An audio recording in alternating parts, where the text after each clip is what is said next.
این دو هوادار فوتبال به تازگی تو رابون. طرفدارای فوتبال چرا تو رابنن؟ هر دو تیم یه سری هوادارایی دارن که همیشه چرت و پرتای احمقانه بونن.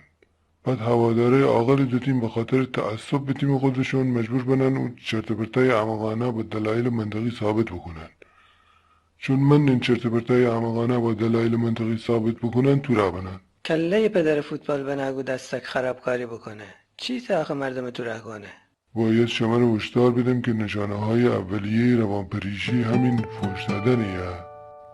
بابام پس نشانه های اولیه روانپریشی در تو دیده بنه. خوش غلط کنه. اصلا ما این دکتران حرف قبول ندنم. آقا اگه به فحش دادن ادامه بدی تنم تو روانیه. ترم چرت پرتای احمقانه با دلایل منطقی قد ثابت بکنی. خلاصه تی هوا بدر. خودت تی هوا بدر. تایر بستری نکنن.